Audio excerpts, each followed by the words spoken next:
Hey everybody, welcome back to Wing Wednesdays. This is Tucker from MacKiteboarding.com, and today we're here to talk to you about an exciting new addition to the Ride Engine wingboard and SUP lineup, and that is the Moon Buddy 5.0. That's 5.0, 5 foot 0 inches, short little buddy, and got out and rode this one yesterday, had a lot of fun with it, so I figured, hey, I'd talk you through some of the details of it, introduce you to it so you can see it, and give you a brief review after a few hours on it out there riding.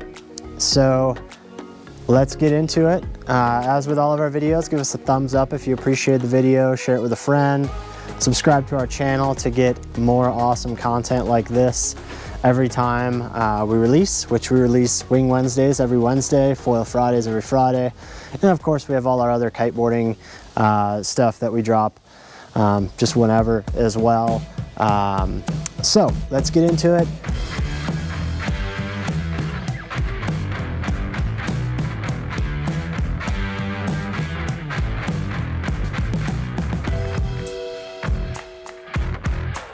Ride Engine has had the Moon Buddy out now for, I don't know, 9 months or so. They had the 6.0, the 7.0, and those are great boards for bigger guys, for people learning, anybody wanting a SUP and wingboard crossover. Those are great boards and sizes for that. But the 5.0 is really more dedicated towards winging, I would say. It's a size that maybe more intermediate to advanced riders are going to appreciate. Much more compact design, but still a lot of stability built into it. So if you're like me at 85 kilos and you're looking for kind of a next level wingboard that covers a good range, not just high wind, this is an awesome option. If you're a lighter weight rider looking for a smaller board that's still really stable, this is going to be an awesome option. And if you're really lightweight, you could use this even as a crossover between winging and supping, but you're going to have to be pretty lightweight and pretty skilled on a paddleboard in order to do that. This is a really small board to paddle, although there are some features on this that'll help you in that regard. So let's jump into it, look at some of the features, and then I'll give you a brief review. First thing to look at, obviously it's a beautiful design. I mean, it's a really great looking board from Ride Engine. I always really like their graphics. Their graphic design is phenomenal, really clean and technical looking, cool boards. They look just gorgeous in person as well. Get that kind of brushed carbon look. Black stripes, really neat. Kind of Adidas thing going on, but it's also a great reference for where your foot is over the foil. Center of the foil box is right about here, so that's an awesome reference for a lot of foils. Got vent plug, which it's a screwed vent plug like a lot of them out there, so you have to manually take it in and out after every session, which is a big bummer, but it's better than not having a vent plug and having to worry about your board exploding into a balloon at any moment. So it's a good feature to have on there. I just wish more brands would do the Gore-Tex vent plug that automatically vents. It's just kind of a no-brainer. Those things are cheap. I really wish they put those in these, but maybe in the future. Next, we'll look at foot strap options. This board does take foot straps, surf style straps. So these are poly inserts. They take a wood screw kind of a looking thing, only it has bigger threads. In the back, you just have center mount right over the center line and multiple options there. Up front, you have a center line mount as well as a triple strap mount. And I suppose you could kind of even do kind of an offset front strap here, and that's kind of what I like to do, is go from like here to here or something at sort of an angle. And it's a bit of an aggressive angle, but it's still pretty good. I didn't ride it with straps yesterday just because we had sufficient wind, and I've tweaked my ankle a few times out there recently, so leaving the straps off for this session, but gonna give you some good options without going crazy and adding a ton of weight to the board. Inserts do add a fair amount of weight. So if you just have them everywhere, it just makes the board too heavy. Going into the unique feature here, I call it a finger well. So if you look here, there's I don't know, half-inch indent there that goes along the length of the board. And that really gives you a nice spot to put your hand when you're popping up, when you're maneuvering around with the board, when you're holding the board in the water. Just gives you a nice grip point, you know, so you really don't need to death grip your board. And you know, your finger just sits in there real nicely, your finger doesn't slip out of it.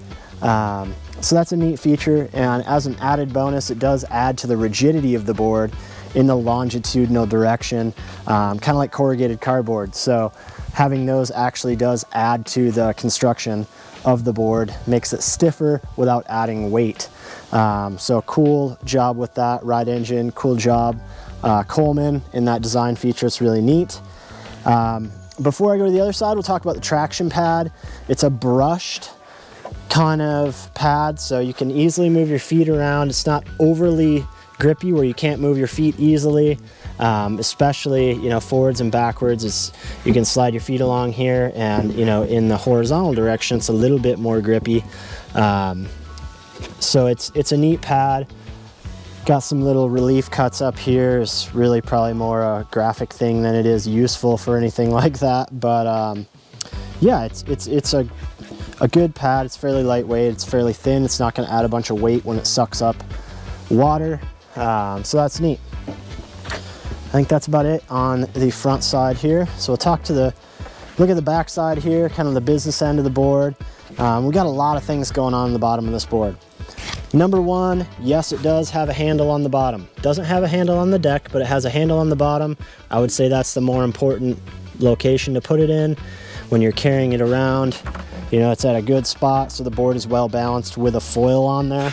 A little unbalanced without a foil, but with a foil, good balance on there, good placement, and that way you're not adding weight by having two handles on the board.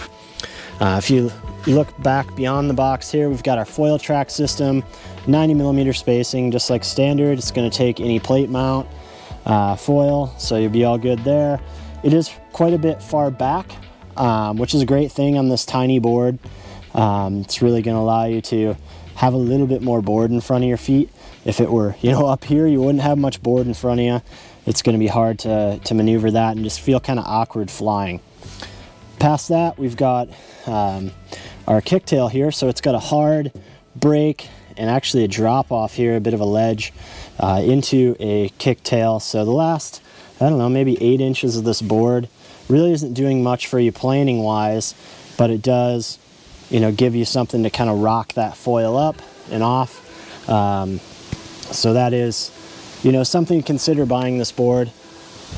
It's a 5-foot board, which is pretty short already, but then with that brake and the kicktail, you're not getting a lot of planing out of the back end of that board. So understand that it's going to ride a little shorter than it looks on paper, have a little less planing ability. We'll move forward here. We've got our Fcs1 Fin box here for winging. You know, I typically don't use these in the front, but for paddle boarding, this can really turn a short board from a nightmare to paddle into something that's pretty cool to paddle. Just put a Fcs1 center fin in the front of that. It really adds some tracking ability as you're paddling, so you're not just turning circles on a little short board. So they included that on the 5.0. I would say most people are never going to touch this because this is primarily going to be a wingboard for 90% of the people that buy it. But if you're a real lightweight person looking to have something you can paddleboard as well, this is going to be a crucial feature in a board this short. Moving forward here into the front of the board, we've got a hull entry, so it's kind of peaked here.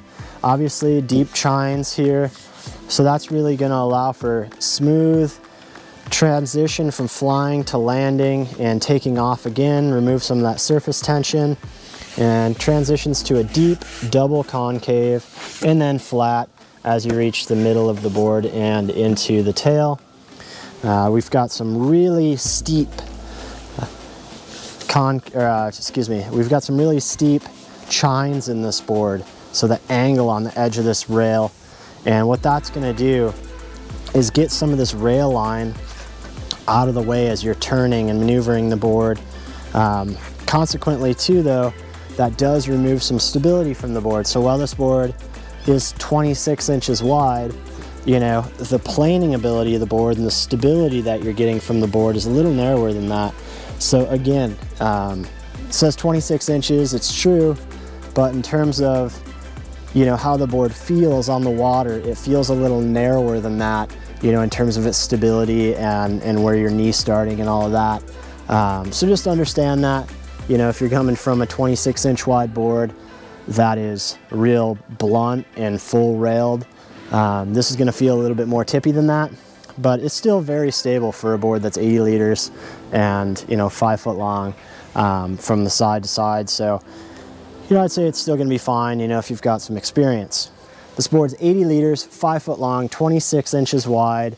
But I would say it rides a little shorter feeling and narrower feeling on the knee start, you know, when you're getting started on the water and you're balancing, trying to find that sweet spot on the board. It's a little bit harder to find that sweet spot versus other boards. And that's just because, you know, the rail shape here with the chine, you know, a lot of this isn't really in the water. It's not creating that outrigger, so to speak, to have that stability. You know, you've got a real big kicktail here with a total brake, so this isn't really planing anything behind that, you know, on the water as you're getting started. And then one thing I didn't really mention, but I probably should, the nose rocker, the ramp angle here is pretty aggressive. So from here to here on this board, you know, it's pretty abrupt, which is great. You get lots of flat planing surface back here, but really this is pushing more water. It's not creating a lot of lift and stability. So really the major portion of this board that's, you know, doing the majority of the work is from here to here, which, you know, is smaller and a different shape than other boards. So, you know, it's just going to take a little bit more time to find that sweet spot, to really become familiar with it, know where you want your legs, know where you want your knees. And I would say, you know, if you've got a lot of current or you've got a lot of chop, you know, this board might be a little bit more difficult to ride, at least starting up and getting up on the board, than other similarly sized options. That being said, once you get it up flying, this thing is a machine. It's tons of fun. Short length really lets you whip it around.